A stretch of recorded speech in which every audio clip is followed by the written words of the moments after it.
మంచిదండి. పోయిన వారం మనం ఒక మంచి అంశం మాట్లాడుకున్నాం. ఏంటి గుర్తుందా? పోయిన వారం మనం మంచి అంశం మాట్లాడుకున్నాం. ఏంటి? సమాధానపరచువారు దేవుని కుమారులు, వివాదము రేపువారు, సమాధానపరచువారు దేవుని సంబంధులు, వివాదం రేపేవారు దుష్టుని సంబంధులని ఒక మంచి పాఠం మనం మాట్లాడుకుందాం. రెండోగా దాని కొనసాగింపుగానే రెండో భాగంగా మనం మాట్లాడుకుందాం. ఈరోజు కూడా చక్కని మాటలు ఉన్నాయి. తిమోతికి రాసిన ఆ మొదటి భాగంలోని ఎవరెవరు గుర్తొచ్చారు మనకు? అలెగ్జాండరు అనే కంచాలివాడు, అలాగనే మరి హుమనేయ ఉన్నాడు, పిలేతు ఉన్నాడు. ముగ్గురు వీళ్ళు ఆటంకంగా ఉన్నారు, దేవునికి వ్యతిరేకంగా ఉన్నారు, దేవుని పనిని పాడు చేసేవారిగా ఉన్నారని పౌలు గారు ఎత్తి చూపించి చెప్పిన మాటలు మనం తన ఆత్మీయ కుమారుడు తిమోతికి చెప్పుకున్న సందర్భాలు మనం విన్నాం. అలాగనే గారడి సీమోను కూడా ద్రవ్యం పెట్టి వాళ్ళ దగ్గర ఏమేమి ఉంది ఏం కథ, వాడు కూడా దుష్టుని వాని హృదయం బాగాలేదు, నీ హృదయం భయంకరంగా ఉందని ఎవరు చూసిరు? పేతురు గారు చెప్తాడన్నమాట. అంతే కదా, అయ్యగా మనం చదువుకుంది. దాని కొనసాగింపుగానే ఎందుకు గుర్తు చేస్తున్నాయంటే దాని కొనసాగింపే ఈ పాఠం ఉంటుంది. కాబట్టి సమాధానపరచువారు దేవుని సంబంధులు, వివాదం రేపువారు దుష్టుని సంబంధులు. తిమోతికి రాసిన మొదటి పత్రిక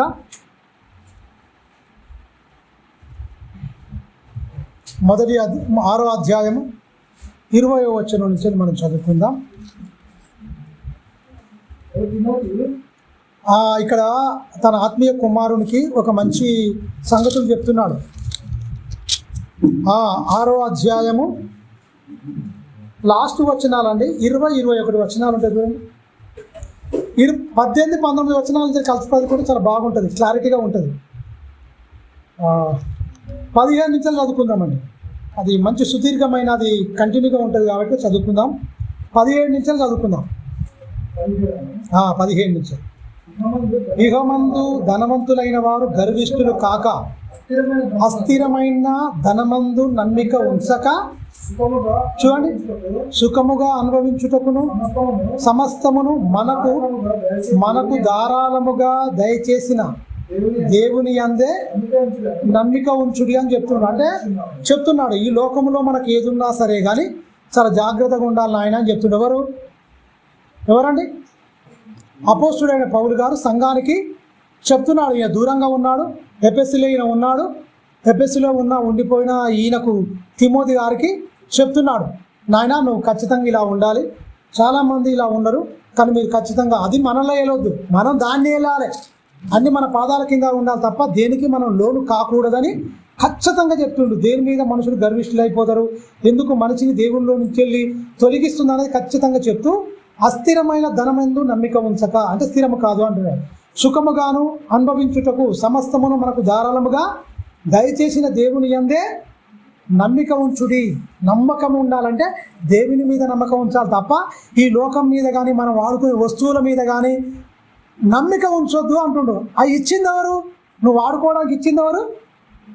దేవుడే. కాబట్టి ఇచ్చినోని మర్చిపోతున్నారు సమాజం, ఉన్న వాటిని వాడుకొని దీని గురించి ఆలోచిస్తున్నారు.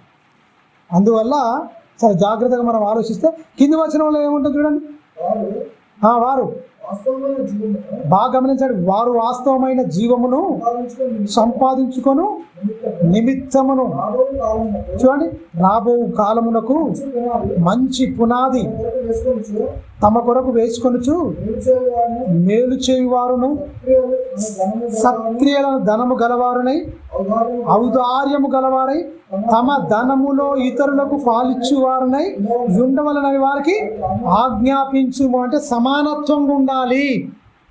ఎవరికన్నా మంచిగా ఉన్నదనుకోండి, లేని వారిని జ్ఞాపకం చేసుకోవాలి. ఇవ్వాలన్న మనసు అనేది అది దేవుని మనసు.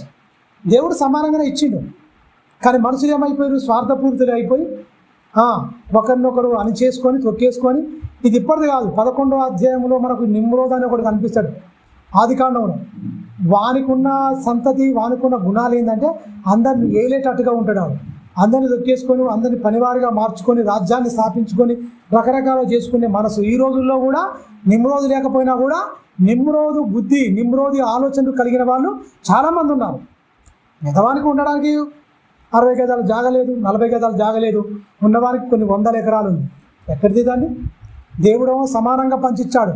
మనుషులు స్వార్థపూరితమైన ఆలోచనలతో కులాలుగా మతాలుగా భయంకరంగా విడిపోయి బలవంతులుగా వాళ్ళు ధనబలంతో వాళ్ళు ఏమైపోయారు? ధనబలం ఉంది, జనబలంతో పేదవాళ్ళని తొక్కేసి అనిచేసిరన్నమాట.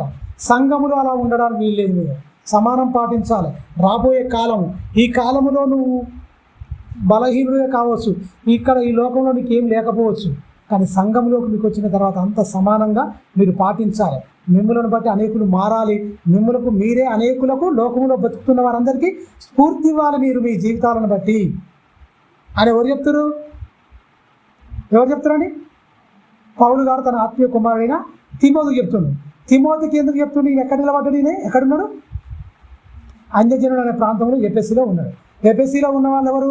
అన్యజనుడు, విగ్రహారాధికులు మతం, భయంకరమైన పాపంతో పెచ్చరిల్లిపోయిన పట్టణం అది. కొద్దిగా అప్పుడప్పుడే కొంతమంది దేవుని నమ్ముకున్నోళ్ళు దాంట్లో నమ్ముకున్నోడు స్పష్టమైన తేడా తెలియాలంటే ఏంటి? నువ్వు సంఘంలో కడుగుపెట్టిన తర్వాత నువ్వు ఎలా ఉండాలి నాయన? హెచ్చు తగ్గులు అనేది ఉండకూడదు. సంఘములో సమానంగా ఉండాలి. కులం అనేది, మతం అనేది, నా వాళ్ళు నీ వాళ్ళని పక్షపాతం అనేది ఉండడానికి వీల్లేదు. సమానత్వాన్ని పాటించాలి అని ఖచ్చితమైన నిర్దిష్టమైన వాక్యాన్ని, దేవుని వాక్యాన్ని తేటతెల్లని చేస్తున్నాడు. ఎవరు? అపోస్తుడైన పౌలు గారు తన ఆత్మీయ కుమారునికి చెప్తున్నాడు. ఇహలోకమందు ధనం ఉందనుకోండి, దాన్ని వాడుకొని వదిలేసేయండి. ఎందుకంటే ధనం మనకు వచ్చేటప్పుడు దీంట్లోకి ఏం తేలే, భూలోకానికి పోయేటప్పుడు ఇందులో నుంచి ఏం తీసుకుపోలే. మన మీద ఉన్నా కూడా ఏమైనా బంగారం ఉన్నా ఏదైనా ఉన్నా బతుకున్నోడు తీసేసుకుంటాం. అదే 6 అడుగుల గొయ్యే వాడు కోటేశ్వరుడైనా, కూటికి లేని వాడైనా, మధ్యతరగతి వ్యక్తి అయినా అదే కట్టెల మీద పెట్టి కాల్చేతలో సమాధిలో పెట్టిలో పెట్టి మట్టిలో కూర్చునే ఉంటుంది తప్ప మనిషి ఈ లోకానికి ఏలాగా వచ్చిందో అలాగనే చెప్తారు కదా. నేను దిగంబరిగానే వచ్చినా తల్లి గర్భం దిగంబరిగానే నేను వెళ్తాను అన్నప్పుడు మీరు గమనించాలి. బైబిల్ ఒక నీతి సూత్రముల గ్రంథం, మానవుని అంటే మానవాళి బ్రతుకు పుస్తకము. నువ్వు ఎలా ఉండాలి, ఏం మాట్లాడాలి, ఏం చూడాలి, నువ్వు ఎక్కడికి వెళ్ళాలి, ఏం కథ అనేది దిశ మనిషిని నిర్దేశించి సరైన మార్గంలో నిలిపేదే ఏకైక గ్రంథం ఏదైనా ఉందంటే బైబిల్ మాత్రమే. భూమి మీద ఏం మస్తగా రాయబడ్డాయి, బుచ్చడని ఉన్నాయి.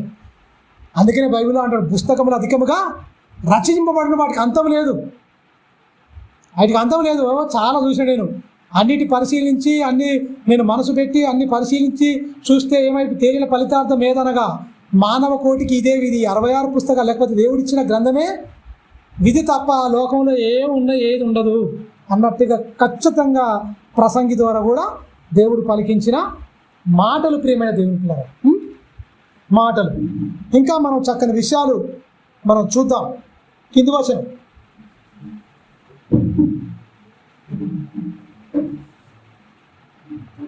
18వ వచనం, వాస్తవమైన జీవము సంపాదించుకున్న నిమిత్తము రాబో కాలమునకు మంచి పునాది తమ కోసము వేసుకొని మేలు చేయువారును సత్క్రియలు అను ధనము. అంటే ధనం ఎలా కన్వర్ట్ అవ్వాలి? నీకు బాహ్య సంబంధమైన ధనం ఉందండి, దాన్ని ఎలా కన్వర్ట్ చేసుకోవాలంటాడు, ఎలా మారాలంటాడు? సత్క్రియలు అనే ధనము గలవారై. అక్కడికి వెళ్ళాలంటే నీ ధనం అనేది ఎలా ఉండాలి? సత్క్రియలు.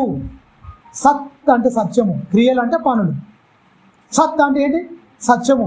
ఆ సత్యాన్ని వ్యాపింపజేయడానికి నీకు కలిగిన ధనాన్ని నువ్వు అందరు దాచుకొని రకరకాలుగా వేరే ఉంటారు కదా, దాన్ని నువ్వు ఔదార్యంగా పెట్టి ఒకరికి అన్నం పెట్టినా, ఒకరికి ఏదన్నా చేసినా కూడా ఏది ఆశించకుండా తండ్రిని చేర్చుకున్నట్టు. ఎందుకంటే యేసుక్రీస్తు ఏమంటారు ఎరికైనా, నా పేరట మీరు ఒకరు చేర్చుకుంటే గిన్నెడు చన్నీళ్ళు ఇస్తే మీ ప్రతిఫలము పోగొట్టుకోరు. మీరు ఖచ్చితంగా ఔదార్యం గలవారై ఉండాలి. మీ కష్టములో మీ ధనములో ఇతరులకు పాలిచ్చువారై ఉండాలంటే ఎవరు? ధనమునోనికి ధనం ఇచ్చే అవసరం లేదు. పేదవారికి, దీనులైన వారికి, 3 పూటలు తినేవారికి అన్నం పెట్టే అవసరం లేదు. ఒక పూట అన్నం తిని ఒక పూట పస్తున్న అలాంటి వారికి గుర్తించి అన్నం పెడితే దేవుడు యాక్సెప్ట్ చేస్తాడు. మనం 3 పూటలు తిని మనమే తిన్నామనుకోండి, దానికి ఏమవుతుంది? ఏముండదు. అది అలా అర్థం చేసుకోవద్దు. నీ ధనములో ఇతరులకు పాలిచ్చువారా అంటే అర్థం ఏంటి? దాని సత్క్రియలు అంటే నువ్వు సత్యాన్ని అనుసరిస్తున్నావు కనుక నీ ధనాన్ని నీ క్రియల్లో నీ ప్రేమ రూపకంగా నువ్వు అతనికి సహాయం చేస్తే దరికైనా ఏమైపోతుంది? సత్క్రియలు గలవారైతావు. సత్యాన్ని పంచేవాడు, ప్రేమను పంచేవాడివి. నీ ధనములో ఇతరులకు పాలిచ్చేవారై ఉండవలసింది క్రైస్తవులు. మొట్టమొదట చేసింది మిషనరీ వాళ్ళు అదే. మిషనరీలు వచ్చి మన భారతదేశానికి వచ్చింది అదే. ఆకలైన వారికి అన్నం పెట్టిరు, బట్టలు లేని వారికి బట్టలు ఇచ్చిరు, విద్య లేని వారికి విద్య నేర్పించరు, రోగి అయిన వారికి హాస్పిటల్ కట్టించరు. వండర్ఫుల్గా భారతదేశాన్ని ఒక అత్యున్నతమైన స్థానంలో నిలబెట్టింది అగ్రభాగం ఏదైనా క్రైస్తవులే. తెలుసా? క్రైస్తవులేనండి. లేకపోతే మూతికి ముంత ముట్టికి చీపురు కట్టిన తిప్పిన దేశం మన భారతదేశం. అట్టడుగు వర్గాలు మీరు అంటరానితనం అని భయంకరంగా వెలివాడల్లో నివసింపజేసిన వాళ్ళు ఇప్పుడు ఏదో నీతులు చెప్తున్నారు, శుద్ధులు చెప్తున్నారు. చదువు లేదు. ఒకరు శూతుడుగా వేదంగా వింటే ఏమైపోవాలి? చెవుల్లో సీసం పోయాలి, వాడు కూకుంటే పిడతలు కోసేయాలి, వాడు మాట్లాడితే నాలుక కోసేయాలన్న నిబంధన దిక్కుమాలే పెట్టిరు అక్కడ. ఎవడు చెప్తున్నాడు ఇప్పుడు? ఎవడు చెప్తున్నాడు అండి? ఎవడు చెప్తున్నాడు ఇప్పుడు? తెలుసా? ఎందుకంటే ఖచ్చితంగా అందరినీ సమానమని హక్కును చేర్చుకొని గుండెలకు అద్దుకొని చూపించిన క్రీస్తు ప్రేమ. ప్రారంభ దినాలలో వాళ్ళు వచ్చి వాళ్ళ దేశాలను వదిలిపెట్టి, సమస్తాన్ని వదిలిపెట్టి, ఇక్కడ నీళ్లు పడకపోయినా, ఇక్కడ వాతావరణం పడకపోయినా, వాళ్ళకి ఎండకి ఎండి వానకు దడిచి మొత్తం ఏమైపోయారు? వాళ్ళు హతసాక్షులుగా మారిపోయి చచ్చిపోయారు దేవుని కోసం. మీరు గమనించండి. ఇతరులకు ధనములో పాలిచ్చువారు కాదు, పాలిచ్చువారై ఉన్నారు, ఔదార్యం గలవారై ఉన్నారు. మొత్తం సమస్తాన్ని ధారపోసిన వారు, వాళ్ళ జీవితాలని పణంగా పెట్టినవారు. ఎందుకు? ఎందుకంటే ఈ మాటలే వాళ్ళకు స్ఫూర్తిదాయకం. ఎక్కడ వాళ్ళు ఏం చేశారు? అందరినీ ఆదరించారు. ధనం మీద మమకారం లేదు. ఇప్పుడున్నది మొత్తం కల్తీ అయిపోయింది. తెలుసా? ఇప్పుడున్నది కల్తీ అయిపోయింది. ధనం మీదనే ఆశ, డబ్బు కోసమే మొత్తం దాని మీదనే ఉంది తప్ప నిస్వార్థమైన సేవ, క్రీస్తు ప్రేమతత్వాన్ని, సేవాతత్వాన్ని, ఔదార్యాన్ని, మంచి లక్షణాలు కలిగి బతకాలి, క్రైస్తవునికున్న మంచి గుణలక్షణాలను పెంపొందించుకుని చెప్పే బోధలు కూడా ఈ రోజులలో లేవు. మీరు వింటారు కదా ఆల్రెడీ. మీరు ఆలోచించండి. దాన్ని ఎలా వాక్యాన్ని విడగొట్టుకొని ఎలా అర్థం చేసుకోవాలి, వెనక ముందు ఎలా చదువుకోవాలి, దాన్ని కరెక్ట్గా దీన్ని అర్థం చేసుకుంటే ప్రియమైన దేవుని పిల్లరా, బైబిల్ను మనం వదిలిపెట్టలేదు. అందుకనే నీకు నీళ్ళతో పోల్చిండు, తేనెతో పోల్చిండు, కొవ్వు మెదడు దొరికినట్లు అన్నాడు. దేవుని వాక్యాన్ని మీరు గమనించండి. శుద్ధతో పోల్చిండు. కంచాల వాడి శుద్ధ వంటిది కాదా అంటాడు. అగ్నితో పోల్చిండు. ఇంకేం జరిగినా సాకల వాడి సబ్బు వంటిది అన్నాడు. సబ్బు రుద్ది ఏమైపోద్ది? మరణం పోతే. ఇన్ని రకాలుగా దేవుని వాక్యాన్ని నీకు పోల్చి చెప్పిందంటే మీరు గమనించండి. మానవ జీవితాలను, బతుకులను కట్టుకోవడానికి ఎంతకాలం ఉంటామండి ఈ లోకంలో? కొద్ది కాలమే. దాని యందు మీరు గర్విష్ఠులు కాక అన్నాడు. ఎందుకంటే నిజంగా మీరు గమనించండి, ధనం వచ్చిందనుకోండి మనిషి గర్విష్ఠైపోతుంది. తెలియకుండానే, పాపం కావాలని ఎవరు కాదు, తెలియకుండానే అదొక రకంగమైన అహం అనేది వచ్చేస్తుంది. అదే చెప్తుండే ఆయన, మీరు దాని మీద ఉండకు, మొగ్గలోనే తుంచేయాలి. మొలక పుట్టక మునిపి ఆ మొగ్గలోనే తుంచేస్తే ఏం కాదు, అది చిన్నగా మొక్కై మానైపోయింది అనుకోండి, మన ఆత్మీయ జీవితాన్ని భక్షించేది అని చెప్తుండే ప్రియమైన దేవుని పేర. 19వ వచనంలో చూడండి, వాస్తవమైన జీవమును సంపాదించుకుని నిమిత్తము రాబో కాలమునకు మంచి పునాది తమ కొరకు వేసుకొనుచు మేలు చేయుచున్న వారును సత్క్రియలను ధనము గలవారై, ఔదార్యము గలవారై, క్రైస్తవులకు ఉండవలసింది మంచిదండి. ఔదార్యము గలవారును తమ ధనములో ఇతరులకు పాలిచ్చువారునై ఉండవలనని. దీన్ని ఎలా కన్వర్ట్ చేసి వేరికినా? ఇది ఎవరికి ఇవ్వాలన్నాడు? ఇతరులకు పాలిచ్చువారు అంటే నువ్వు నమ్మనోడు కాదు, ఇబ్బందులు ఉన్నవారికి ఎవరికైనా సహాయం చేయొచ్చు. దీన్ని ఎలా సంఘంకి ఇవ్వాలని కన్వర్ట్ చేసేది. మోసపూరితమైన మాట. అవసరాల్లో ఉన్నవాడు, ఆకలైన వాడు, నా నమ్మిండా నమ్మలేదా, మానవత్వం మనిషి అయి ఉంటే చాలు. ఫస్ట్ వాళ్ళు వచ్చింది భారతదేశానికి ఎలా వచ్చారు? నువ్వు క్రీస్తుని నమ్ముకోమని సువార్త చెప్పిరా, అవసరాలు తీసిరా? ఏం చెప్పిరండి? రోగైన వాడిని అక్కడ చేసుకుని హాస్పిటల్ ట్రీట్మెంట్ ఇచ్చిరు. అరే ఇంత ప్రేమ మేము ఎక్కడ తట్టుకోలేము, మమ్మల్ని ఎక్కడో వెలివాడలు వేసిరు, మమ్మల్ని వాడు దగ్గర రానియలే. వీళ్ళేంది మేము ఇలా అయిపోయి ఆ కుష్ఠరోగులు పోయి అత్తుకుంటారు, రోగైన వాడిని తీసుకుపోయి రండి అని ప్రేమ చూపిస్తారు. వాళ్ళు ప్రేమతోనే మొత్తం అందరిని ఆకర్షించి తప్ప మాటలు చెప్పలే. మనం మాటలు చెప్తాం కానీ ప్రేమ చూపించాం. వాళ్ళకు మనకున్న పెద్ద మిస్టేక్ అదే తేడా. ఈనాడు సువార్త దొరికినా మాటలు గొప్పగా చెప్తారు, ప్రేమ ఉండదు. వాళ్ళకేముంది దొరికినా సువార్త ప్రకటించిన ఫస్ట్ తెలుసా? సేవా దృక్పథం, ప్రేమను చూపించురు, క్రియల్లో ఔదార్యం గలవారైరు. వాళ్ళ ధనాన్ని, వాళ్ళ జీవితాన్ని, వాళ్ళ సమయాన్ని మొత్తం దేవునికి దారపోసిరండి. ఈ వాక్యాన్ని ఇలా కన్వర్ట్ చేసుకొని ఇలా చేద్దామంటారు.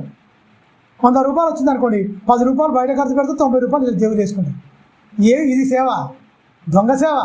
దేవుని పేరుట దండుకునే దొంగలు వీళ్ళు, తెలుసా? బైబిల్ను వక్రీకరించే వాళ్ళు కూడా ఉన్నారు చాలామంది. అందుకని చాలా జాగ్రత్తగా మనం ఆలోచించాలి. ఓ తిమోతి, ఇక్కడ చెప్తుండే 20 వచ్చిన, ఓ తిమోతి, నీకు అప్పగింపబడిన దాన్ని కాపాడి, బాగా గమనించండి, అపవిత్రమైన వట్టి మాటలకు జ్ఞానమని అబద్ధముగా చెప్పబడిన విపరీతమైన వాదనములకు దూరముగా ఉండాలి. అబద్ధమే, ఇది జ్ఞానం. పౌలు గారు తన పౌరసిత్వం కోసం వాదించిండు. ఎక్కడ? రోమాపట్నంలో వాదించుడు. మనం కూడా వాదించుకుందాం. ఒరే బాబు, అక్కడ యూదులు ఉన్నారు, మొత్తం అక్కడ కలిపి మిక్సిడీ ఉన్నది. రోమాపట్నంలో ఆయన వాదించుకుంది మిక్సిడీ ఉన్నది. అక్కడ కొంత యూదులు ఉన్నారు, కొంతమంది రోమీయులు ఉన్నారు, అందరూ కలిసి ఉన్నారు. కాబట్టి ఆ మిక్సిడీలో ఈయన చెప్పిండు అక్కడ. మనమంటే ఇక్కడ మొత్తం వాళ్ళ మెజారిటీ. వాళ్ళ దగ్గర పోయి ఏం వాదిస్తాం? ఎక్కడన్నా అపోస్తుడు ఆయన ఒక్కడే వాదించిండు. ఖచ్చితంగా జ్ఞానంతో వాళ్ళని మెప్పించిండు. ఆ పౌరసత్వాన్ని మనకు లేదంటే మిగతా వాళ్ళు ఎవరైనా చేసిరా? కొత్త పార్టీలు పెడతాం, ఏదో మేము కొత్త పుంతలు తెంపిస్తాం. నువ్వు ఉన్నా లేకపోయినా సువార్త ఆపాలనుకున్నాడు. సువార్త భూమి మీద తరం ఒక్కరికి లేదు. ఎందుకంటే ఇది మనుషుల వల్ల కలిగింది కాదు. నేను పోతే ఇంకోరు వస్తూనే ఉంటారు. కానీ ఒక మనిషితో ఆగేది కాదు. ఇది మనుషుల చేత స్థాపింపబడిన రాజ్యం కాదు. మనుషులతో ఆపబడితే పోద్దంటాడు. ఎవరు? గమలీలు లేచి ఏమంటాడు? ఇది మనుషుల వల్ల కలిగిందా, దానంతట అదే పోద్ది. తూదాలు వేసిండు, బరబ్బాలు వేసిండు, చాలామంది వేసిరు. 400 మంది అంటే 400 మంది వారిని వెంబడించిరు. వాడు చచ్చిపోయిన తర్వాత వాళ్ళు కూడా నశించిపోయారు. తర్వాత తూదాలు వేసిండు, వాడిని వెంబడించిరు. ఆడు చచ్చిపోయాడు, వాళ్ళు కూడా మిగతా వాళ్ళు వెళ్ళిపోయారు. కానీ ఇది దేవుని వలనే కలిగితే సుమా, మీరు దేవునితో పోరాడుదురేమో అని ధర్మశాస్త్ర ఉపదేశకుడైన గమలీయేలు పేతురును వీళ్ళందరినీ యోహాను గారిని తీసుకొచ్చి కోడాలతో కొడదామని వారిని ఇచ్చేద్దాం అనుకుంటే, ఇది మనుషుల వల్ల కలిగింది అయితే పోద్ది అని ఎగ్జాంపుల్ చెప్పి అవి జరిగిన సంఘటనలు గుర్తు చేసి అది పోద్ది, ఇది దేవుని వల్ల అయిందా, మీరు ఒకరు దేవునితో పోరాడుదురేమో చూసుకోండి. ఖచ్చితమైన ఆపేస్తాం. ఎవడాపుతాడు, ఏం కథ? ఆపే తరం ఇది మనుషుల వల్ల కలిగింది కాదండి, దేవుని వల్ల కలిగింది. ఇది విశ్వవ్యాప్తం. మీరు గమనించండి. ఎవడో ఏదంటే భయపడే పని లేదు. అయ్యో ఏమైపోదు, సువార్త ప్రకటించుకోలేని రోజులు వస్తాయి, బైబిల్ చదవలేని రోజులు వస్తాయి, ఇలా అయిపోద్ది, అలా అయిపోద్ది. పరిపాలకుడు పైన ఉండండి. ఏ రాజ్యాన్ని ఎవరికి ఏ దాన్ని అనుగ్రహించాలో ఆయన ఇస్తాడు. ఇక్కడ ప్రధానమంత్రి మోడీ కావాలన్నది దేవుని చిత్తమే, తెలుసా? ఇక్కడ ముఖ్యమంత్రి కావాలి ఏమంటే దేవుని చిత్తమే. ఇలా డబ్బులు పెట్టాం, ఓటర్ల దేవులు అని పనికి మాల, అది కాదు. దేవుని చిత్తం. దేవుడు ఇచ్చిండు, జలలు పట్టేస్తాడు ఖచ్చితంగా. పొట్టోరో గింజలో తేలాలి కదా, మోడీ అక్కడ ఉండాలి ఖచ్చితంగా. ఇప్పుడు వెండికి ఏమున్నది? నాణ్యత ఉన్నది. బంగారానికి ఏమున్నది? పరీక్ష ఉందా లేదా? గీటు రైతు గీకి చూపిస్తారు ఏది నాణ్యత, ఇది బంగారమా కాదా అని. పుత్తడి అది ఉంటుంది కదా, బంగారం లెక్కనే ఉంటుంది, సేమ్ రోల్ గోల్డ్ కూడా. అంతేనా? నిజమైన క్రైస్తవులు ఎవరు, ఆయన గురించి బతికేటోళ్ళు ఎవరు, నిజంగా ఎలా ఉన్నారని దేవుడు చెప్తారు ఖచ్చితంగా. మీరు గమనించండి, అక్కడ చెప్తున్నాడు. ఓ తిమోతి అంటున్నాడు, ఓ తిమోతి, నీకు అప్పగింపబడిన దాన్ని కాపాడి, అపవిత్రమైన ఒట్టి మాటలకు జ్ఞానమని అబద్ధముగా చెప్పబడిన విపరీత వాదములకు దూరముగా ఉండుము. ఆ విషయంలో ప్రవీణులను కొందరు అనుకొని చూడండి, విశ్వాస విషయంలో తప్పిపోయిరి. ఏమని? జ్ఞానం జ్ఞానం జ్ఞానం జ్ఞానం జ్ఞానం అని చెప్పేసి చాలామంది తప్పిపోయారు. ప్రేమ అండి, ప్రేమ. జ్ఞానం ఏమన్నది? బైబిల్ ఏమంటుంది? జ్ఞానము ఉప్పొంగజేయును, ప్రేమ క్షమాభివృద్ధి కలగజేయును. క్లియర్. ప్రేమే మనకు జ్ఞానం అంటే అది ఎలాంటి జ్ఞానం అయి ఉండాలి? క్రీస్తు జ్ఞానం అయితే దీనత్వం వస్తుంది, క్రీస్తు జ్ఞానం అయితే దయ వస్తుంది, ఔదార్యం వస్తుంది, ఇవన్నీ ఉంటాయి. లేదు నిన్ను వేసుకుంటున్నావు అంటే అది లోక జ్ఞానం, నేను గర్విష్ఠునిగా మారుస్తుంది. దైవ జ్ఞానానికి లోక జ్ఞానానికి చాలా తేడా ఉంటుంది ప్రియమైన దేవుని పిల్లరా. కొందరు ప్రవీణులు అనుకున్నారు, వాళ్ళు విశ్వాసం నుండి తొలగిపోయారు. ప్రవీణులు ఎందులో ప్రవీణులు? అంతా నాకు వచ్చులే, ఇదేముంది అనుకునే వాళ్ళు ప్రవీణులై విశ్వాస భ్రష్టులయ్యని చెప్తున్నారు. ఒకసారి చూద్దాం అపోస్తుల కార్యములు 15వ అధ్యాయం.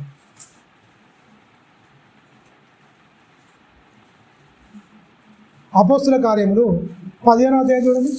వైద్యుడైన లూకా అపోస్తుల కార్యములు రాస్తూ ఓ మంచి మాట చెప్తుంది. సంఘానికి గొప్ప హింస కలిగింది, భయంకరంగా పరారైపోతున్నారు మొత్తం. అప్పటికి ఈయన మారిండు. ఎవరండి? ఇక్కడ ఒక వివాదం జరిగింది చూడండి. ఏం బోధిస్తున్నారో మొదటి అధ్యాయం 15వ అధ్యాయం మొదటి వచనంలో కొన్ని చదువుకున్న తర్వాత 6వ వచనం చూద్దాం, 24, 25 వచనాలు చూసుకుందాం. బాగా గమనించండి. యేసుక్రీస్తు మరణ సమాధి పునరుత్థానాన్ని మంచిగా ప్రకటించుకుంటూ వెళ్ళిపోతున్నారు. మంచిగా యేసుక్రీస్తు నందే రక్షణ ఉంది. ఈ లోకంలో ఆకాశం కింద ఇవ్వబడిన నామం ఏ నామం అందు రక్షణ లేదు. ఆయనే యేసుక్రీస్తు పునరుత్థానుడు, సజీవుడు, లేచి ఉన్నాడు. ఆయన అందే మనిషికి పునరుత్థానానికి ఆధారం క్రీస్తు అని ఉన్నతంగా ప్రకటిస్తున్నారు. మంచిగా వెళ్ళిపోతున్నారండి. పాపం అపోస్తులకు అప్పగించాడు. కొంతమంది వచ్చి చూడండి దొంగలు. కొందరు యూదయ నుండి వచ్చి, మీరు మోషే నియమించిన ఆచారముల చొప్పున సున్నతి పొందితేనే కానీ రక్షణ పొందలేమని ఇది చూడండి ఎంత భయంకరమండిగా పునాది కదిలిస్తురండి. మీరు గమనించండి. వివాదము రేపేవారు దుష్టుని సంబంధులు, సమాధానపరచువారు దేవుని సంబంధులు. అదే టైటిల్. వివాదం ఇప్పుడు పుట్టింది కాదు, అప్పటి నుంచే ఉన్నది. మీరు గమనించండి. వచ్చిరు మంచిగా ప్రకటించుకుంటూ వెళ్ళిపోతురుగా. ప్రకటించుకుంటూ వెళ్ళిపోతున్న వాళ్ళు వచ్చిరు. మోసే చాలా ముఖ్యమైనది తెలుసా? మోసే ముఖ్యమైనది చెప్పలేదా అండి? నా వంటి ప్రవక్త, మోసేనే చెప్పిండు, నా వంటి ప్రవక్త మీ సహోదరులో పుట్టిస్తాడు. ఆ ప్రవక్త మాట వినని వాడు ఏమన్నాడు? సర్వనాశనం అని చెప్పిండండి. ఎవరు? మోసే బతుకున్నప్పుడు. మోసేని బతకనిచ్చిరా అని ఏక తిన్నారు పాపం. నీళ్ళని, మాంసం అని, ఇదని అదని అరణ్యములో మస్తు ఏడిపించిరు. చచ్చిపోయినాక మాత్రం 30 రోజులు ఏడ్చిరు. ఎవరికి కావాలి దొంగ? బతుకున్నప్పుడే ప్రేమించాలి, బతుకున్నప్పుడే ఏం చేయాలి. చనిపోయినాక మనం ఏం చేయలేం. మోసే బతుకున్నప్పుడు అందరూ ఏక తిన్నారు మొత్తం. ఆ పంచకాండాలు చదువుతుంటే అర్థమవుతుంది. ఏంట్రా ఆయన వీళ్ళు అనిపిస్తుంది మొత్తం. ఏదున్నా మంచుకున్నప్పుడే, చనిపోయిన తర్వాత ఏం చేసేది ఏం ఉండదు. వీళ్ళు ఆచారాల గురించి చెప్తారు, వాక్యాన్ని చెప్తారు. ఎవరికి? అపోస్తులకు. పరిశుద్ధాత్మతో నిండుకున్నవారై గొప్పగా ఉంటే ఏదో ఆచారాలు తీసుకొచ్చి సహోదరులు బోధించి వాళ్ళని మార్గం తప్పిస్తప్పుడు చూడండి బోధించుచుంటుంది. చూడండి పౌలుకును బర్నబాకును వారితో విశేష వాదమును తర్కమును కలిగినప్పుడు ఈ అంశ విషయమై పౌలును బర్నబాను తమలో మరి కొందరిని యెరూషలేమునకును అపోస్తుల యొద్దకును పెద్దల యొద్దకును వెళ్ళవలనని సహోదరులు నిశ్చయించి పెద్ద తర్కం పుట్టింది. ఈయన ఎవరెరికైనా? అపోస్తుడు ఎవరికైనా? అపోస్తుడైన పౌలు గారు ఎవరు? సౌలుగా ఉన్నప్పుడు గమలీయేలు పాదాల దగ్గర నేర్చుకున్నవాడు. ఆది కాండం నుంచి వెళ్ళి మలాకి గ్రంథం వరకు నెలివి మింగేసిన మొత్తం అవపూసన పట్టినవాడు. ఆది కాండము నుంచి వెళ్ళి మలాకి గ్రంథం వరకు ఈ 39 పుస్తకాలు కొట్టిన పిండి ఎవరికి? అపోస్తుడైన పౌలుకు. తర్కం పెట్టుకుని మరిగా, అరే మీరు వక్రీకరిస్తుర్రా, ఆయన కూడా ఇదే చెప్పిండు. ధర్మశాస్త్రంలో ఉన్నప్పుడు ఈయనంత కఠినాత్ముడుగా ఎవరు లేరు. మరి సంఘమును పాడు చేసిండు, వచ్చినోని తీసుకొచ్చి చెరసాలు వేసిండు, రానోని చంపి పడేసిండు. ఎవరు? చంపేసిండు, ఈడ్చుకొచ్చిండు. మొత్తం గుర్రం మీద కత్తి పట్టి అందరినీ చాలా సంఘానికి భయంకరమైన హింసలు కలిగినాయి. ఎవరి వల్ల? పౌలు వల్ల. పౌలు మారిన తర్వాత ఏం చెప్తున్నాడు? తరగం పెట్టుకుడే తెలియక నేనేదో చేసిండు ఆయన. యేసే క్రీస్తుని నిరూపించడానికి ఈయన పడుతున్న ప్రయాస కాదు. అంటే సత్యాన్ని ఒప్పించడానికి ఖచ్చితంగా తర్కించవచ్చు. అసత్యం మరి లేకపోతే వేళ్ళు అనుకుంటుంది. అసత్యం నిజమని నమ్మే ప్రమాదం కూడా ఉంటుంది. నోరు తెచ్చక నోరు తెరవాలి. విపరీతమైన బాధములు ఉన్నదనుకో, వాడు కావాలని వారి మాట గెలిచిందని తెలుసుకోవాలి, నేను నేర్చుకోవాలనుకున్న వాళ్ళతో వాదించవచ్చు, ఒప్పించవచ్చు. కొన్ని మొండోళ్ళు ఉంటారు, అంత తెలుసు అంటాడు. వానికి ఎన్నిసార్లు చెప్పినా మళ్ళీ అదే మొదటి కొత్త చూసినావా, అంత అసలు మాట్లాడితే మనకి ఏం చెప్పొద్దు. ఇక మీరు బాగా గమనించాలి. విపరీతమైన వాదం ఉంటుంది చూసినా, ఆడినడు వానికి చెప్పొద్దు. నేను నేర్చుకోవాలని మంచి మనసుతో ఉంటారా, నువ్వు ఎన్ని గంటల సేపైనా వివరించి చెప్పు, నో ప్రాబ్లం. కానీ విపరీతమైన వాదన, యజమాని తెడ్డం ఈ అన్నట్టు చూసినావా, అలాంటి వాళ్ళు అన్ని పౌలు గారికి సంఘటనలు ఎదురైన తర్వాత ఈ వాదనలు వద్దు. పెద్దలు ఉన్నారు, అపోస్తులు ఉన్నారు, యెరూషలేములో ఉన్నారు. పౌలు గారు మరి మనం కొత్తగా వచ్చినాడు, అసలే ఇప్పుడిప్పుడే వచ్చిన నువ్వు సంఘమును పాడు చేసిన చంపిన ఒక ఇదిగా ఉంది, నువ్వు దూషకుడు, వంచకుడు, ఇలాంటి వాడు అని ఒక పేరు కూడా ఉంది నాయన. నువ్వు చెప్తే అంత సులువుగా నమ్మే పద్ధతి ఇప్పుడు లేదు. నువ్వు హై స్టాండర్డ్లో ఉన్నావు. నీ జ్ఞానం, నీ కథ, నీ జ్ఞానాన్ని అందుకోవాలంటే వాళ్ళు అక్కడ ఏముండరు, వాళ్ళ కాడ ఉన్నారు. నువ్వెక్కడ ఉన్నావు? డిగ్రీలో ఉన్నావు నువ్వు. అందువల్ల చాలా జాగ్రత్తగా ఉండాలి నాయన. అందువల్ల ఆ పెద్ద దగ్గరికి వెళ్ళు, ఈ తర్కం గురించి వాదించమని చెప్పినప్పుడు అందరికీ సమ్మతైంది, ఓకే అనుకొని వెళ్ళిపోతున్నాడు. చూడండి ఏమంటారు, చూడండి 3వ వచనం చదువుతున్నారు. కాబట్టి వారు సంఘం వలన సాగనంపబడి, చూడండి, ఫీనికే సమరయ దేశముల ద్వారా వెళ్ళుచు అన్యజనుడు దేవుని వైపు తిరిగిన సంగతి తెలియపరిచి సహోదరులందరికీ మహా సంతోషము కలగజేసింది. ఎప్పుడు? ఎవరికంటే బాగా గమనించాలి. ఉన్న వాళ్ళలో తర్కం పుట్టింది. ధర్మశాస్త్రాన్ని కింద ఉన్న వారికి నూతన నిబంధన క్రీస్తుని వెంబడించే వారికి తర్కం పుట్టింది. వాళ్ళు వెళ్ళిపోతే ఏం చెప్తున్నారు కదా, వాక్యాన్ని ప్రకటించుకుంటూ వెళ్ళిపోతున్నారు. ఆ వాక్యాన్ని అన్యజనులు నమ్మిరని సంతోషం కలిగిందట. ఎవరికి? మిగిలిన సహోదరులకు అందుకు ఏం చేశారు? ఆనందం, సంతోషం పుట్టిందట. ప్రియమైన దేవునిగా సంతోషం పుట్టిందని తెలుసుకున్న తర్వాత అన్యజనులు దేవుని వైపు తిరిగిన సంగతి తెలియపరిచి సహోదరులు అందరికీ మహా సంతోషము కలగజేసిరి. వారు యెరూషలేమునకు రాగా సంఘం వారును అపోస్తులను పెద్దలను వాళ్ళు చేర్చుకొని దేవుడు తమకు తోడై ఉండి చేసినవన్నీ వారికి వివరించిరి. ఏమేం చేసిరు, ఏం కథ, ఈ బర్నబా, ఈ పౌలు గారు ఏమేం చేసిరో, ఎలా అన్యజనులు అన్నిచ్చిరో జనులందరికీ తెలియజేసుకుంటూ ఖచ్చితంగా వచ్చిన వరకల్లా తెలియజేసి సహోదరులకు తెలియజేసిరి, వివరించిరి. 5వ వచనంలో ఏమంటారు ఇక్కడ? పరిశీల తెగలో విశ్వాసులైన కొందరు లేచి అన్యజనులకు సున్నతి చేయింపవలనని మోషే ధర్మశాస్త్రము గైకొనుడని వారికి ఆజ్ఞాపింపవలనని కొంతమంది, ఇదొక తెగ, పరిశీల తెగ అంటే ధర్మశాస్త్రం ఉపదేశకులమని చెప్పుకునే వాళ్ళు లేరండి. ఇప్పుడు అలాంటి వాళ్ళు ఉన్నారు. ఎన్ని డినామినేషన్లు, ఎన్ని పద్ధతులు, ఎన్ని రకాలు. పద్ధతులకు, ఆచారాలకు విలువనిస్తుంది తప్ప ఆజ్ఞలు పాటించట్లేదు. ఆజ్ఞలను మొత్తం కూకటి వేళ్ళతో పీకేస్తున్నట్టుగా ఉన్నది వీళ్ళ బోధలు. మీరు గమనించండి. అందుకని చాలా జాగ్రత్తగా మనం చూస్తే 6వ వచనం చూడండి. అప్పుడు అపోస్తులు పెద్దలను ఈ సంగతిని గూర్చి ఆలోచించుకున్నటకు కూర్చుండిది. బహుతర్కము జరిగిన తర్వాత పేతురు లేచి వారితో ఇట్లనెను, సహోదరులారా, ఆరంభమందు అన్యజనులు నా నోట సువార్త వాక్యం విని విశ్వసించులాగున మీలో నన్ను దేవుడు ఏర్పరచుకునని మీకు తెలియను. మీరు గమనించండి. ఎప్పుడు? మీరు గమనించండి. 10వ అధ్యాయంలో ఏమైంది? అన్యజనుడు కూడా పరిశుద్ధాత్మ వచ్చిందా లేదా? కొన్నేళ్ళ సందర్భం మీకు గుర్తు రావాలి. ఏమంటే నా నోట వాక్యం విన్నారు అన్యజనులు. యోవేలు ప్రవచనం నెరవేరాలి ఖచ్చితంగా. అక్కడికి వచ్చే వరకల్లా ఏమైపోయింది? మొత్తం అందరి మీద పరిశుద్ధాత్మ దిగినట్టు. వాక్యం ఉండదు. తెలుసా మీకు విషయం తెలుసా? వాక్యం ఉండదు. ఇతరులకు ధనములో పాలిచ్చువాడై ఉంటాడు. ఎవరండి? కొర్నేలు. రాబోయే కాలానికి మంచి పునాది వేసుకున్నవాడు, పరిశుద్ధమైన హృదయం. యూదులకు ఎవరికి దర్శనాలు లేవు. యూదులకు దేవతతో వచ్చి ఎవరితో మాట్లాడతలేదు. ఎవరి దగ్గరకు వచ్చింది దొరికైనా ఆ కాలంలో? పరిశీలన దగ్గర రాలే. దేవుణ్ణి ఎరగని ఒక అన్యుని దగ్గరికి వచ్చింది. ఎవరండి? కొర్నేలు ఏం చేసిందట? ఆయన బహుధర్మ కార్యములు చేస్తుంది. ఎవరికి? పేదవారికి. శతాధిపతి ఆయన, 100 మంది మీద పెద్దవాడు. ఎవరు?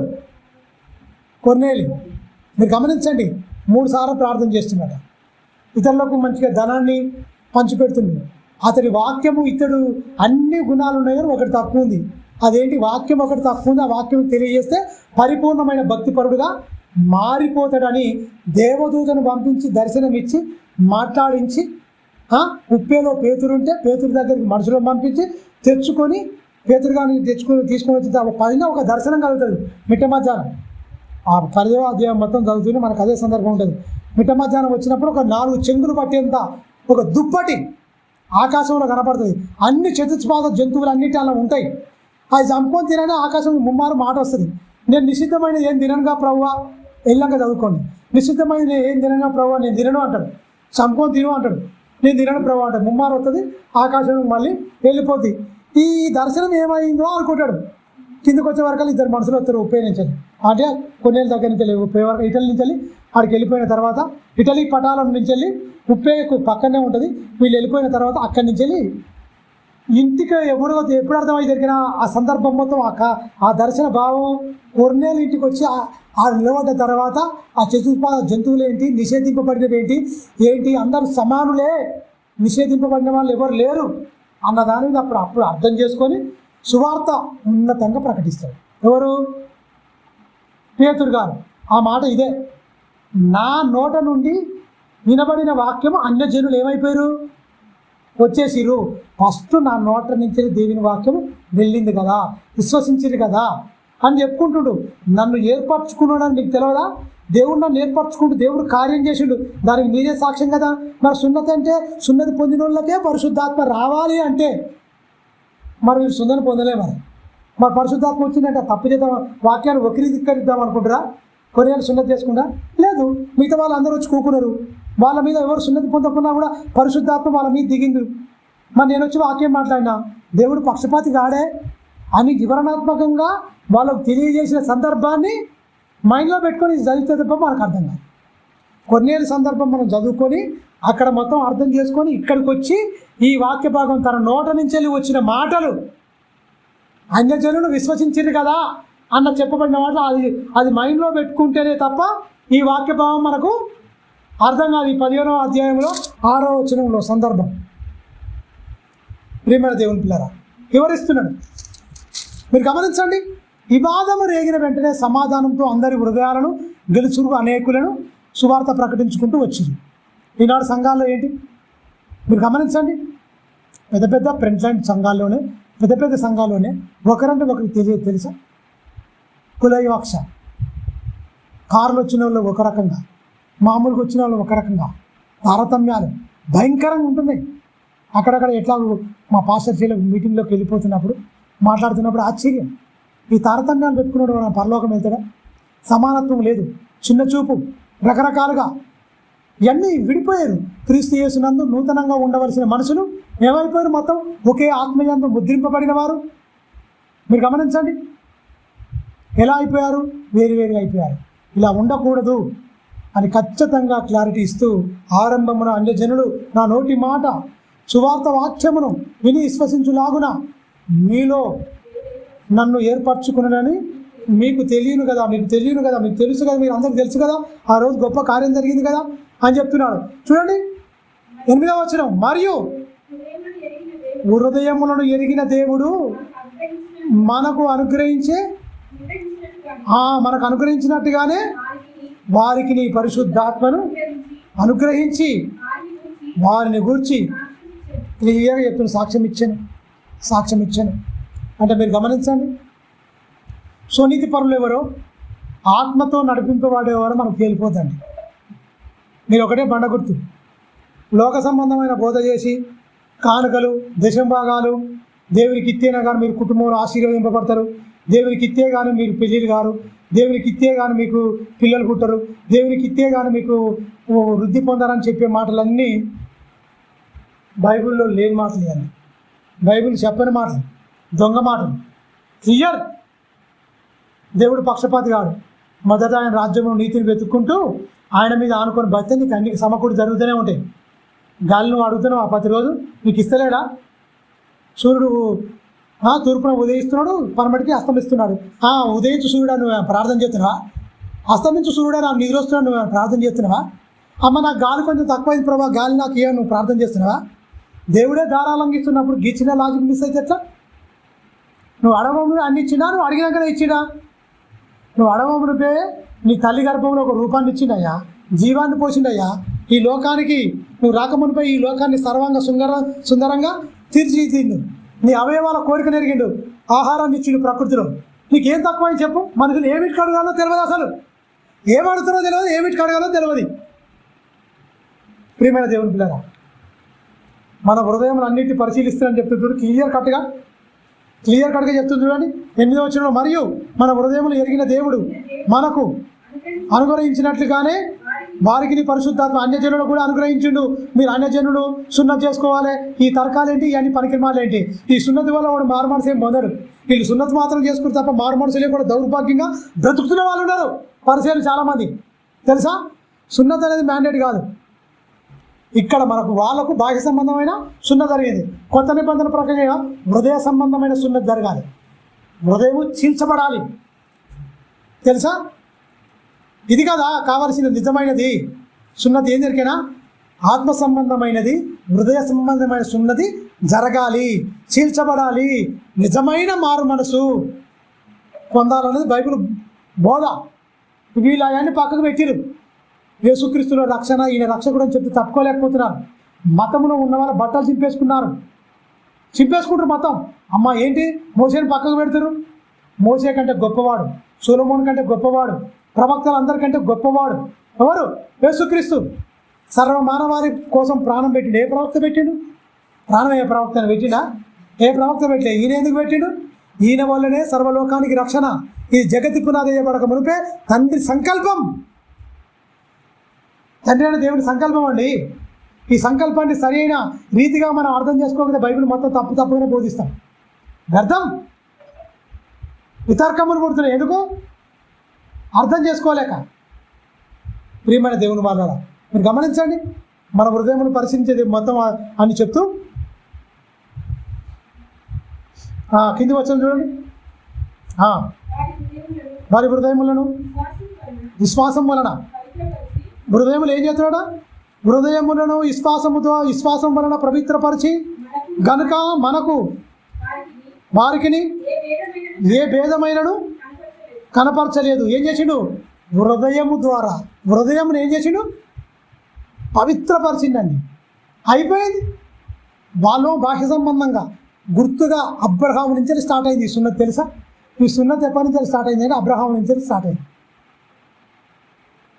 మీరు గమనించండి, అది గుర్తు ముంగుర్తి. దాన్ని అక్కడి నుంచి చేసుకొని ఇక్కడ ఆత్మ సంబంధమైన సున్నతిగా మార్చడానికి అక్కడ ఛాయగా ఉంటే నిజ స్వరూపం ఇగో క్రీస్తులో నెరవేర్చడానికి ఇవన్నీ తీసుకొచ్చింది. ఇదంతా క్రమం, బైబిల్ క్రమం. చదువున్నాను.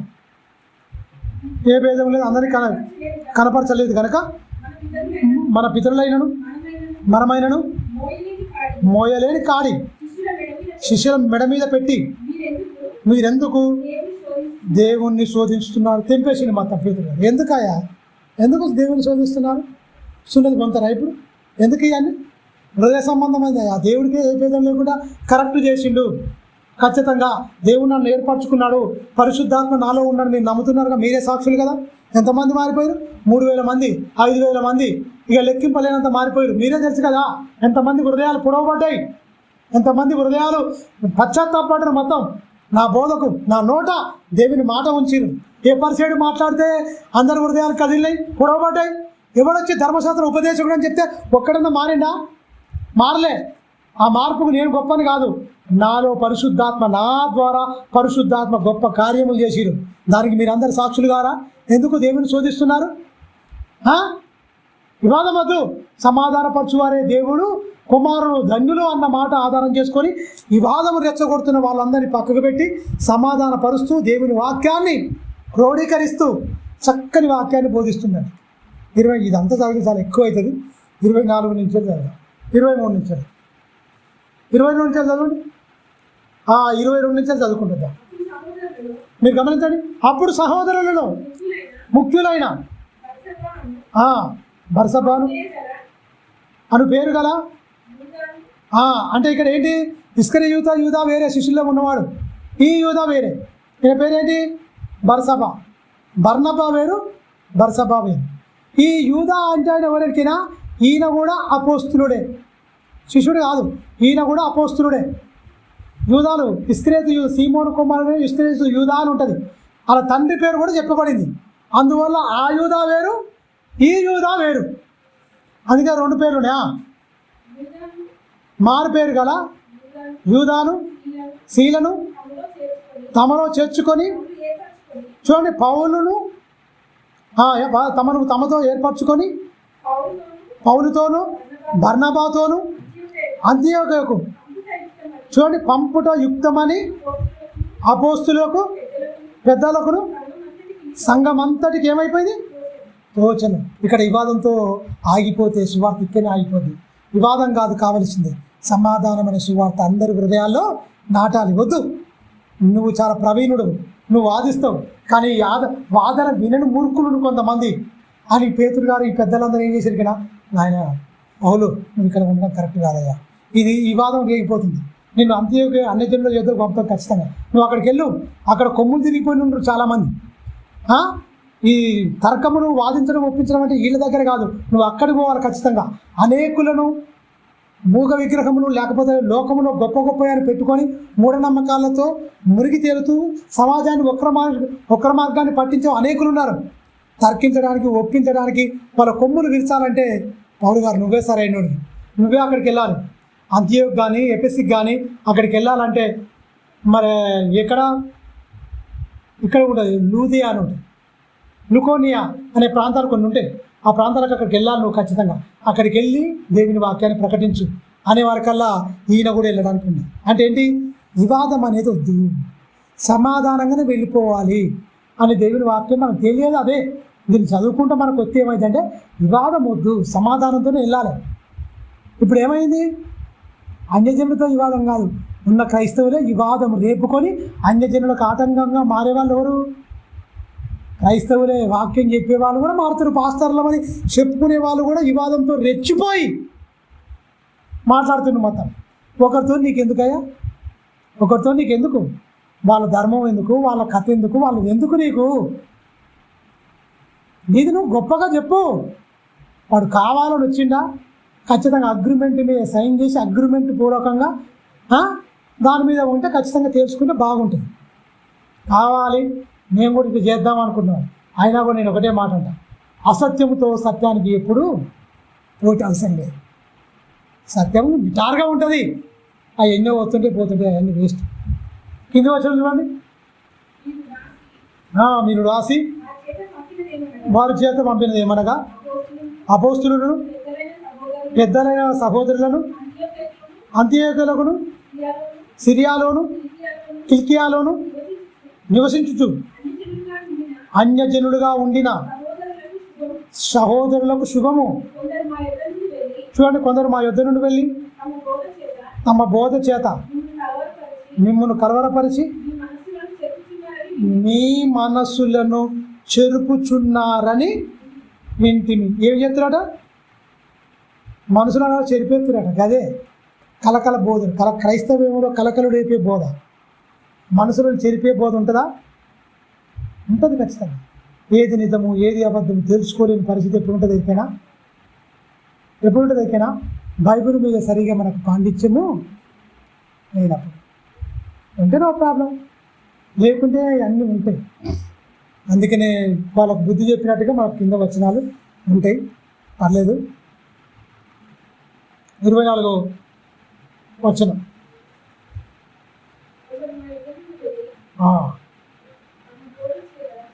మానుకున్నట్టు చెప్తూ ఇక్కడ 25 చూడండి అమ్మా, 25, 26 కలిసి ఉంటే గనుక మనసులను ఏర్పరచి మన ప్రభు అయిన యేసుక్రీస్తు పేరు కొరకు తమను తాము అప్పగించుకున్న బర్నబా పౌలును అని మన ప్రియులతో కూడా మీ వద్దకు పంపుట యుక్తమని మాకందరికీ ఏకాభిప్రాయము. మీరు బాగా ఒక మాట గమనించారా? ఎవరి పేరు కోసం అట? ఇప్పుడు అందరూ ఎవరి పేరు కోసం చేస్తారు? అపోస్తుల బోధన దొరికినా వాళ్ళకంటూ పేరు కోసం కానీ వాళ్ళ నేమ్ కోసం కానీ ఎక్కడ పనిచేయాలి. వాళ్ళు నలిగిపోయారు. క్రీస్తు పేరును, క్రీస్తు నామాన్ని నలు దిశలకు వ్యాప్తి చేయడానికి చచ్చిపోయారు మొత్తం. ఎవరి కోసం, ఎవరి పేరు కోసం కష్టపడాలి? క్రీస్తు కోసం. అవునా? ఇప్పుడు మన వాళ్ళు ఎవరి కోసం కష్టపడతారు? మీరే చెప్పాలి, యథార్థంగా చెప్పాలి. ఎవరి పేరు కోసం కష్టపడతారు? ఎవరి పేరు కోసం వాడు కష్టపడుతుంది. వీళ్ళెవరు? దుష్టుని సంబంధులు. క్రీస్తు కొరకే, క్రీస్తు పేరు కొరకు, క్రీస్తు నామం, తన పరిశుద్ధమైన నామం నలుదిశలకు వ్యాప్తి కోసం నేను అవపడద్దు, క్రీస్తు మాత్రమే కనపడాలి. అంతేనా కదా? అలాంటి వాళ్ళు దేవుని సంబంధులు, వాళ్ళే పరిశుద్ధులు. వాళ్ళ పేరు కోసం ఏం చేసుకోలేదండి. ఇల్లు లేదండి, బట్టలు లేవండి, సరైన తిండి లేదండి. తెలుసా? సరైన తిండి లేదు, వాళ్ళకు ఉండడానికి ఇల్లు లేదు. ఎన్నో లగ్జరీలు అనుభవిస్తున్నారు. ఇప్పుడు ఇది సేవ అంటున్నారు, ఇది దేవుడు బ్లెస్సింగ్ అంటారు. మాయా బోధలు వచ్చినాయి, మాయదారి బోధలు. తెలుసా? బైబిల్ చదువుతుంటే ఈ కన్నీటి గాథ, వీళ్ళ జీవితాలన్నీ గాథలే ఉన్నాయి. ఇప్పుడున్న గాథలన్నీ మొత్తం అన్నీ పూలబాటలే. అలాగో ముళ్ళబాటు లేదు, నీకు పూలబాటు ఏంది? ఇది ఎక్కడి బోధ?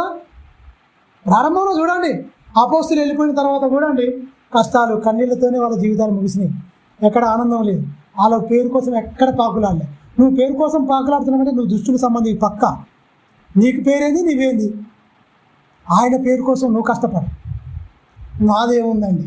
ఈ మాటలు ఎవరియండి? దేవునియా కాదా? ఆ మాటలు చెప్పి బతుకుతున్నా అంతే. నేను బతకడానికి నేను బ్రతుకుతున్నానంటే ఆయన మాట వల్ల.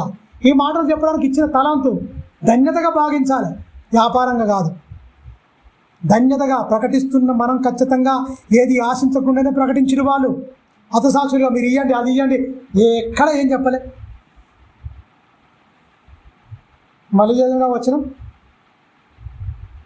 మంచి మాట, 25వ వచనం. గనుక మనుషులను ఏర్పరిచి మన ప్రభు అయిన యేసుక్రీస్తు పేరు కొరకు తమను తాము అప్పగించుకొని, తమను తామే అప్పగించుకుని. ఎవరి పేరు కొరకు? ప్రభు పేరు కొరకు. ప్రభు పేరు చెప్పేది మాత్రం ప్రభు పేరే ఉంటుంది, చేసేదంతా వీళ్ళ పేరే ఉంటుంది. తెలుసా? అంత కల్తీ. ప్రియమైన దేవుని పిల్లరా, తమను తాము అప్పగించుకుర్రు అంటే ఏ ఘనత కోరుకోలే, ఏ మెప్పు మనుషుల నుంచి కోరుకోలే. వాళ్ళకి ఏమెరికైనా మనుషులు మమ్మల్ని కొనియాడితే మాకు శ్రమ. ఎవరు మమ్మల్ని కొనియాడొద్దు, ఎవరు మమ్మల్ని సన్మానించొద్దు, ఎవరు మమ్మల్ని పొగడొద్దు. ఆ పొగడతలే మన ఆత్మీయ జీవితానికి పతనం. చూడండి, తిమోతికి రాసిన పత్రిక ముగించుకుందాం. 2వ తిమోతి 2వ అధ్యాయము 18వ వచనం చాలా జాగ్రత్తగా చూద్దాం. మనం పోయిన వారం చదువుకున్నాం కదా, కొరుకు పుండు ప్రాకినట్లు వారి పుండు వారి మాటలు ప్రాకును అంటుండు. ఎవరు? పవిత్రమైన మాటలు ఆగిపోతాయి, అపవిత్రమైన మాటలు పాక్కుంటూ వెళ్ళిపోతాయి, ఇన్ఫెక్షన్ అయిపోతున్నాయి మొత్తం. అందరి ఆత్మీయ జీవితాలను భక్షించడానికి కొరుకు పుండు ప్రాకినట్లు వారి మాటలు ప్రాకును. వారిలో హుమెనెయు పిలేతును ఉన్నారు. వారు పునరుత్థానం అంటే మన పునాదినే కదుపుతున్నారు వీళ్ళు. అసలు పునరుత్థానం గతించిపోయిందంటే మన నిరీక్షణకు ఆధారం ఏంటండి? పునరుత్థానం. దాన్నే కదిపేస్తున్నారు అని చెప్పిన ఒక మాటల. ఎవరెవరు ఉన్నట్లా? హుమెనెయి, పిలేతు అని 2 ఉన్నారు దొంగలు. వాళ్ళు ఎవరు? దేవి నమ్మినోళ్ళే, వాక్యం బోధిస్తలే. పునరుత్థానం గతించి బోధర్ ఇవన్నీ ఏమి లేదు. కొంతమంది చెప్తారు యేసుక్రీస్తు రాకడ జరిగిపోయింది తెలుసా అంటే. ఎప్పుడు జరిగిపోయిందండి? యేసుక్రీస్తు రాకడ జరిగిపోయిందట. రహస్య రాకడ ఉంటుంది, బహిరంగ రాకడాట, 2వ రాకడాట, రహస్య రాకడాట. ఎవరు నీకు చెప్పింది ఇవన్నీ? ఎవరు చెప్పిండు? దొంగ మాటలు చెప్పుకుంటా ఆ మాటలు ఇంటందుకు పోతారండి. నాకు తెలియక అడుగుతా జనాలు కూడా. 3 రాగాలు ఉన్నాయా అండి బైబిల్లో? 3 రాగాలు ఉన్నాయా? ఫస్ట్ ఒక రాగ అయిపోయింది. నేను వస్తాను, మిమ్మల్ని అందరినీ తీసుకొని పోతా, నేను వచ్చేటప్పుడు ఈ భూమి అన్నీ ఉండా అన్ని కాలిపోతే బూడిద అయిపోతుంది అని బైబిల్ చెప్తుంది. పంచభూతములు నికుట్రమైన వేండంతో లయమైపోతాయి, ఏం కనిపించవు, బూడిదైపోతాయి ఆయన అంటుండు. భూమి మీద ఉన్న కృత్యములు మొత్తం కాలిపోతాయి, ఏం ఉండయి, నేను వచ్చి తీసుకొని పోతానని అయిపోయింది. మళ్ళీ రహస్య రాకటాట, బహిరంగ రాకటాట, ఏదేదో పిటకథలు చెప్తే ఈ పిటకథలు ఇంటందుకు వెళ్ళిపోతుంది. ప్రియమైన దేవుని పిల్లరా, వాళ్ళ మాటలు కొరుకుపుండు మా రాకున్నట్లు ఉన్నాయి ఉన్నాడు, అందులో పిలేతున్నారు. వాళ్ళ మాటలు భయంకరంగా ఉన్నాయని చెప్తున్నాడు. 4వ అధ్యాయం చూడండి, 2 తిమోతి 4వ అధ్యాయం ముగించుకుందాం. 2 తిమోతి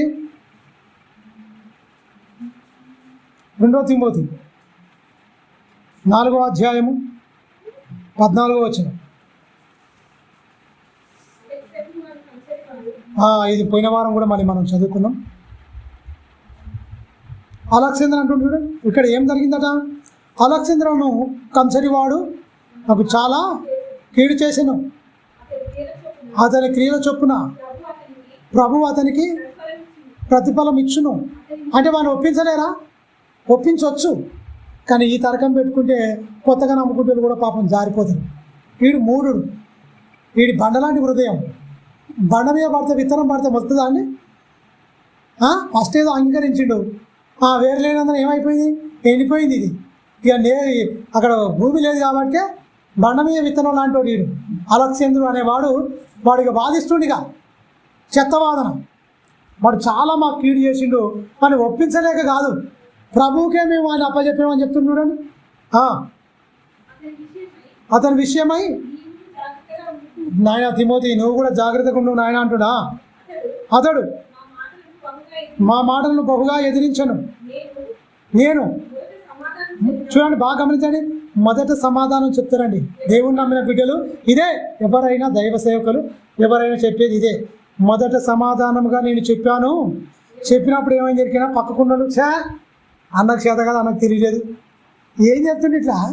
వాడు 2 అంటే వాడు 10 అంటే కాదు, 2 అని అంటలేడు. పౌలన్న ఏం చెప్తుందో ఏం కదా అని అందరూ వెళ్ళిపోయినాడు. ఎందుకంటే రెచ్చగొట్టే వాళ్ళు కావాలి కదా. మీరు గమనించారా?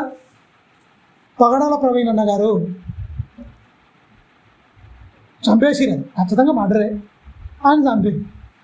అలా భార్య పిల్లలు ఏం చెప్పారండి? ఏం చెప్పారు వాళ్ళు? కేసులు గీసులు ఏం అవసరం లేదు. దేవుడు అన్ననా లేదా?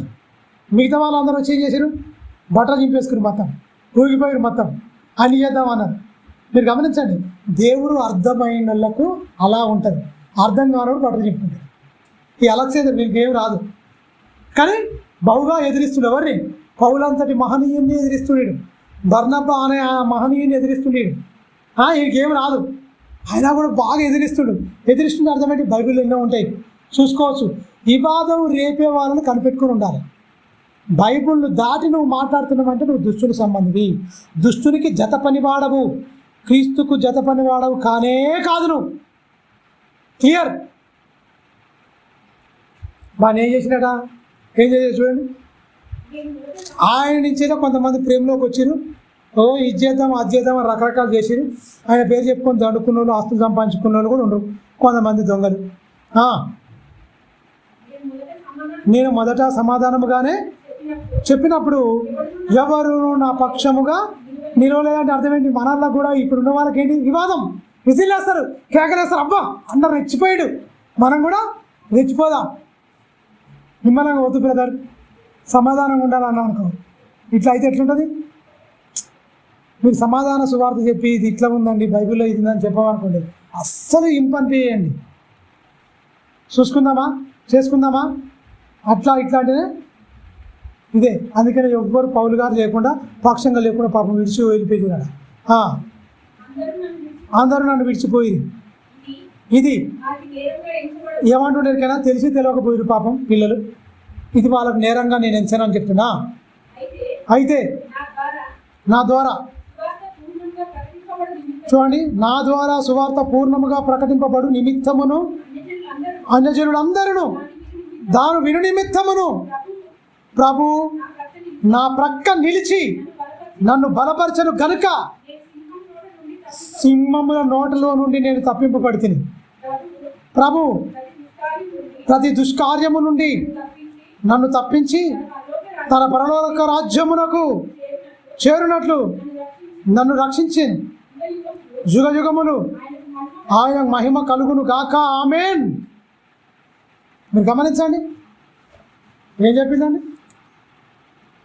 ప్రభు నా పక్కనే నీ పక్కనే ప్రభు మన పక్క నుండే వాక్యం బోధిస్తే మనకు మంచిది. అంతేనా కదా?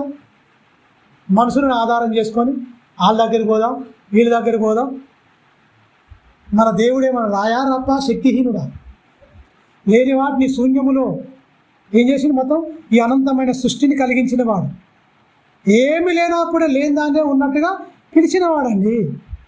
దేవుని మీద ఏంటి విశ్వాసం సడలిపోయింది, మనుషుల మీద విశ్వాసము పెంచుకుంటున్న దినాల్లోనికి మనం వచ్చాం. అందువల్ల నా ప్రక్కన నిలుచున్నాడు, అన్యజనుడు సంపూర్ణంగా సువార్త వినాలి, వాళ్ళు మారుమనసు పొందాలంటే వివాదాలకు స్వస్తి పలికి సమాధానంగా వాక్యం చెబుతూ ముందుకెళ్తున్నాడు. ఎవరు? అపోస్తుడైన పౌలు గారు. రెచ్చగొట్టిరు, రెచ్చిపోతలు ఉన్నారు. సున్నతి చేసుకుంటేనే ఇది రక్షణ, లేకపోతే రక్షణ లేదు అనేవాళ్ళు ఉన్నారు. నిజమైన సువార్త ఏం దొరికినా యేసుక్రీస్తు మరణ సమాధి పునరుత్థానం. క్రీస్తులో ఏముంది? పరిశుద్ధత ఉంది. క్రీస్తులో ఏముంది? పవిత్రత ఉంది, యథార్థత ఉంది, నీతి ఉన్నది, సేవ చేసే దృక్పథం ఉంది. ఇవన్నీ ఉన్నాయి. క్రీస్తులో ఉన్న గుణాలు మనలో రావాలి ఖచ్చితంగా. అలా వస్తేనే మన జీవితాలు సార్థకత మనము చేసుకున్న వారం అవుతాం. అందుకనే అదే వివాదము రేపుతున్న వారు సమాధానం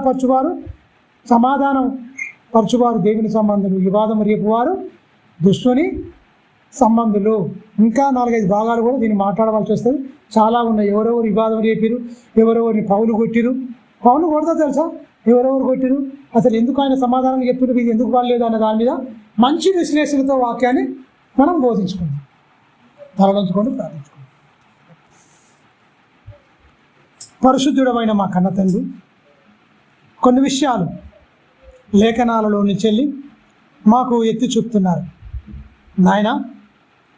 సంఘం అనేది సత్యానికి ఆధారమై ఉండాలి, అది స్తంభమై ఉండాలి. అందులో ఎలా మేము ప్రవర్తించాలని కూడా తండ్రి తిమోతికి రాసిన పత్రికలో మీరు ఖచ్చితంగా సంఘ క్రమాన్ని మీరు నిర్దేశించారు, ఏర్పరిచారు నాయన. సంఘములోనికి పాపముల చేత అపరాధముల చేత చనిపోయిన మమ్ములను అయ్యా మళ్ళా మమ్మలను జీవింపచేయడానికి నీ కుమారుడైన క్రీస్తుని లోకానికి పంపించి నాయన ఈ జీవపు మాటలను మనిషిని దిశ నిర్దేశించడానికి విలువైన సంగతులు బోధించడమే కాదు, మా పాపాలకు ప్రాయశ్చిత్తము ఆ కలువరి శిలువలో మా గురించి నలగొట్టబడి చివరి రక్త బొట్టు వరకు కార్చి విలువైన తన రక్తాన్నిచ్చి మమ్మల్ని కొని నీ సొత్తుగా నీ ప్రజగా క్రీస్తు మార్చి అయ్యా నీ సొత్తుగా నీ జనాంగముగా చేసినందుకైతండి క్రీస్తు ద్వారా కృతజ్ఞత స్తుతులు స్తోత్రములు తండ్రి చెల్లిస్తున్నాం.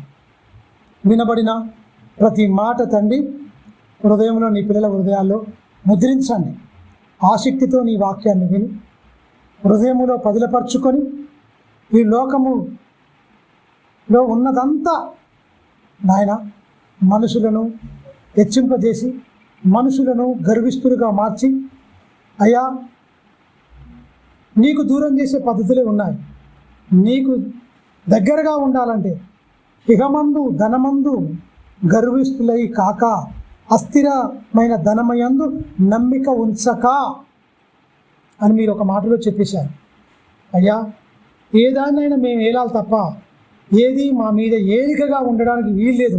మీరు తప్ప మీరు మమ్మల్ని ఏలాలి, మీరు మమ్మల్ని పరిపాలించాలి. నాయన నీ పరిపాలనలో నీ చల్లని రెక్కల క్రింద మేము తండ్రి నీ చేత పరిపాలింపబడుతూ నీ చేత మేము బోధింపబడుతూ నీ చేతి క్రింద అణిగి మణిగి బ్రతుకుతూ వినయము విధేయత నేర్చుకుంటూ మార్చుకుంటూ ముందుకెళ్ళే అట్టి భాగ్యము అట్టి ధన్యత నీ బిడ్డలమైన మాకు దయచేయమని నిండు మనసుతో వేడుకుంటూ మహిమ ఘనత ప్రభావములు నీకే ఆరోపిస్తూ క్రీస్తు వారి అతి శ్రేష్టమైన పుణ్యమైన పవిత్రమైన పరిశుద్ధమైన నామలు ఈ ప్రార్థన మనం వేడుకుంటాం తండ్రి.